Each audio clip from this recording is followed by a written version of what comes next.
অর্জন করেছি। যত কষ্টই হোক, উথাল পাতাল যাই হোক, আমরা স্বাধীনতাকে রক্ষা করতে পারবো। আমাদের দুর্ভাগ্য যে আমরা আমাদের ভাবিকালের সন্তানদের উপযুক্ত করে গড়ে তুলতে পারি নাই। আমরা স্বাধীনতা অর্জন করতে পেরেছি, কিন্তু স্বাধীনতাকে রক্ষা করতে যে সার্বিক চেতনার দরকার, সবাইকে নিয়ে চলা দরকার, সেটা আমাদের অনেক ত্রুটি আছে, বিচ্যুতি আছে, ভুল আছে।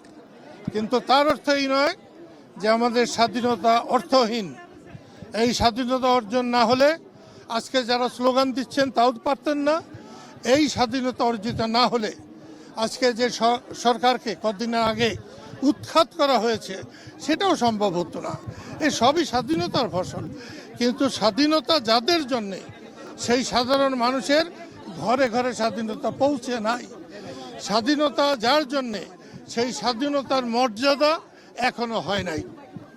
আসলে একটু আগেও কেউ আমাকে জিজ্ঞেস করেছিল নির্বাচন নিয়ে। এদেশের মানুষ নির্বাচন চায়, এবং ভালো নির্বাচন হয়নি বলেই শেখ হাসিনার সরকারের পতন হয়েছে। ভালো নির্বাচন হলে শেখ হাসিনার সরকারের এইভাবে নির্মম পতন হতো।